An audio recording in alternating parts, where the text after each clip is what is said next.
நம்பிக்கை கதிர். ஒரு காலத்தில் ஒரு சிறிய ஐஸ் கப் தீவில் ஹோப் என்ற ஒரு சிறுமி வாழ்ந்து வந்தாள்.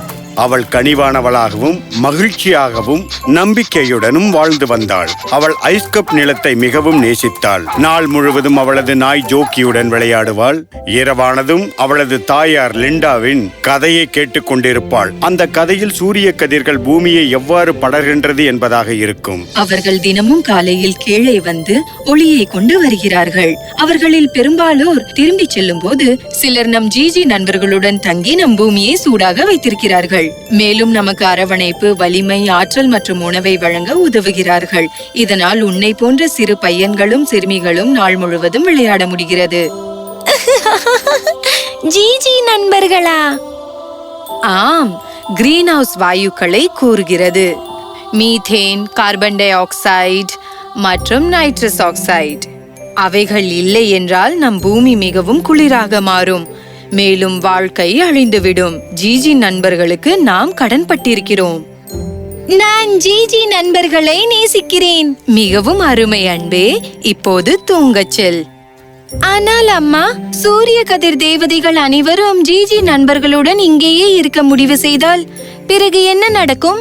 பிறகு பூமியின் பெரிய ராட்சதனான குளோபல் வார்மிங் விழித்துக் கொள்ளும். பிறகு அது நமக்கு தீங்கு விளைவிக்கும். மாபெரும் ராட்சதன் குளோபல் வார்மிங்கா? இப்போது கேட்டதெல்லாம் போதும் செல்லமே. கண்களை மூடிக்கொண்டு தூங்கச் செல். சரி அம்மா, தூங்குகிறேன். குட் நைட் அன்பே. அடுத்த நாள் காலையில் தனது தாயுடன் அந்த கிராம தலைவர் சத்தமாக பேசிக் கொண்டிருப்பதை கேட்டு ஹோப் எழுந்தாள். லிண்டா, தீர்க்க தரிசனம் நிறைவேறுகிறது. அது தொடங்கிவிட்டது என்று நினைக்கிறேன். நீங்கள் என்ன சொல்கிறீர்கள்? நமது தீவின் வடக்கு பகுதியில் இருக்கும் பனிப்பாறை உருகத் தொடங்கிவிட்டது. என்ன வெப்பம்! பயங்கர வெப்பம் சுற்றுச்சூழலை மிகவும் மோசமாக்குகிறது. குளோவார் எழுந்து விட்டது. அந்த உரையாடலை கேட்ட ஹோப் அவர்களிடம் சென்றாள். என்ன நடக்கிறது? குளோவார் மான்ஸ்டர் எழுந்து விட்டது. குளோவார்? ஒன்றுமில்லை ஹோப். உள்ளே போய் பல்லை துலக்கு. உணவு தயாராக உள்ளது. வேதனையான முகத்துடன் ஹோப் திரும்பி போகிறாள். அவள் போகும்போது ராம்சேவிடம் அவளது தாய் கிசுகிசுப்பாக பேசுவதை கவனிக்கிறாள். குழந்தைகளை பயமுறுத்த வேண்டாம். தலைவருடன் சந்திப்பு எப்போது நடக்கிறது? இன்று இரவு என்னுடைய வீட்டில். சரி, நான் வந்து விடுவேன். ஹோப் எல்லாவற்றையும் கேட்டுக்கொண்டிருந்தாள். அவள் பல் துலக்கும் பொழுது அவள் தலைக்கு மேலே ஒரு அரக்கன் இருப்பதாக கற்பனை செய்து கொண்டாள். அரக்கனின் கண்களிலிருந்து நெருப்பு ஜுவாலையாக வெளிவந்தது. அந்த வெப்பத்தில் பனி உருகியது. இல்லை. ஹோப், லிண்டா அங்கு வந்த பொழுது ஹோப் திடுக்கிட்டாள். தண்ணீர் குழாயிலிருந்து தண்ணீரை நிறுத்த மறந்து விட்டாள். எல்லாம் சரியாக தானே இருக்கிறது கண்ணா. நாம் ஏன் விலை மதிப்பற்ற தண்ணீரை வீணாக்குகிறோம்? லிண்டா தண்ணீரை நிறுத்திய பிறகு அவள் மகள் ஹோப்பிடம் சென்றாள். என்னவாயிற்று என்று சொல்லு கண்ணா. அம்மா, தயவு செய்து என்ன நடக்கிறது என்று கூறுங்கள். உண்மையில் ஒரு மான்ஸ்டர் இருக்கிறதா? இனிமேல் உண்மையை தன் மகளிடம் மறைக்க முடியாது என்பதை லிண்டா உணர்ந்து கொண்டாள். ஹோப், குளோவார் பற்றி உன்னிடம் சொல்ல வேண்டிய நேரம் வந்துவிட்டது என்று நினைக்கிறேன். லிண்டா ஹோப்பை தனது படுக்கை அறைக்கு அழைத்துச் சென்றாள். அங்கு சென்றதும் மகளிடம் எல்லாவற்றையும் கூறினாள். சூரிய கதிர் தேவதைகள் தினமும் காலையில் எப்படி வெளிச்சத்தையும் வெப்பத்தையும் கொண்டு வருகிறது. அவர்களில் சிலர் நம் ஜிஜி நண்பர்களுக்கு உதவுகிறார்கள் என்று நான் உன்னிடம் சொன்னது நினைவிருக்கிறதா? ஆம், அவர்கள் அனைவரும் இங்கு தங்கியிருந்தால் மாபெரும் குளோபல் வார்மிங் மான்ஸ்டர் விழித்துக் கொள்ளும். ஆம், அது சரிதான். அந்த அசுரன் குளோவார் என்று அழைக்கப்படுகிறது. அது பல ஆண்டுகளாக தூங்கிக் கொண்டிருந்தது. ஆனால் அது இப்போது விழித்துக் கொண்டது. என்ன? ஆனால் எப்படி? இங்கிருந்து வெகு தொலைவில் லண்டன், நியூயார்க், ஷாங்காய் மற்றும் மும்பை நகரங்களில் மக்கள் மிகவும் வித்தியாசமான வாழ்க்கையை வாழ்கின்றனர். அவை நாம் செய்யும் விதத்தில் இயற்கையை பாதுகாப்பதில்லை. அவர்கள் என்ன செய்கிறார்கள் அம்மா? தொழில்துறை உலகில் அவர்கள் வாழ்கின்றனர். அங்கு தொழிற்சாலைகள் மற்றும் இயந்திரங்கள் நாள் முழுவதும் வேலை செய்யும். கருவிகள், உணவு, உடை, வீடுகள், வாகனங்கள் மற்றும் வாழ்க்கையை எளிதாக்கும் பிற பொருட்களை உற்பத்தி செய்கின்றன. இது ஒரு நல்ல விஷயம் தானே அம்மா? அவர்கள் மரங்களை வெட்டத் தொடங்கும் வரைதான் நல்லது. இந்த தொழிற்சாலைகள் மற்றும் இயந்திரங்கள் புகைகளை உற்பத்தி செய்ய தொடங்கி காற்றை மாசுபடுத்தின. பிறகு நிறைய கார்பன் டை ஆக்சைடு, மீத்தேன் மற்றும் நைட்ரஸ் ஆக்சைடு உற்பத்தி செய்யப்பட்டது. நமது ஜிஜி நண்பர்கள். அன்பே, எதுவும் அதிகமானால் அது ஆசிர்வாதம் இல்லை, அது ஒரு சாபமாகிவிடும். என்ன சொல்கிறீர்கள் அம்மா? நம் ஜிஜி நண்பர்கள் பூமியை சுற்றி ஒரு கவசத்தை உருவாக்குகிறார்கள். இது சூரியனின் வெப்பத்தை சிக்க வைக்கிறது. இது பூமியை வெப்பமாக வைக்கிறது. அது கிரீன் ஹவுஸ் விளைவு என்று அழைக்கப்படுகிறது. ஆனால் நம் ஜிஜி நண்பர்கள் அதிகமானால் கவசம் தடினமாகிறது. கவசம் தடினமானால் சூரிய கதிர் தேவதைகள் அளவு அதிகமாகும். எவ்வளவு அதிக சூரிய கதிர் தேவதைகள் இருக்கிறதோ அவ்வளவு வெப்பமாக பூமி ஆகிறது. மிகவும் வெப்பமான பூமி குளோபல் வார்மிங் மான்ஸ்டரான குளோவாரை எழுப்புகிறது. அவர் தனது அபரிமிதமான வெப்பத்தால் பனிப்பாறைகளை உருக்கத் தொடங்குவார். இதனால் கடல் மட்டம் உயர்ந்து வெள்ளம், வெப்ப அலைகள், வறட்சி, பனிப்புயல், மழைக்காலங்கள் அதிகமாகும் மற்றும் இறுதியில் ஏராளமான உயிரினங்கள் அழிந்து போகும். அம்மா, அது நல்லதல்ல. குளோபல் வார்மிங் மான்ஸ்டரை பற்றி மக்களுக்கு தெரியாதா?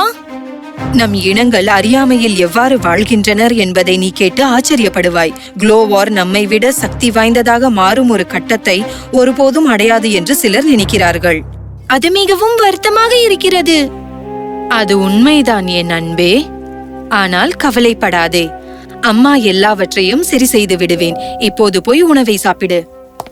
அன்று இரவு லிண்டா ஐஸ் கப்பின் மற்ற தலைவர்களை திரு ராம்சேவின் வீட்டில் சந்தித்தாள். அந்த வீட்டிற்கு மிஸ்ஸஸ் செர்ரி மற்றும் செயின்ட் ஓமுட் வந்திருந்தார்கள்.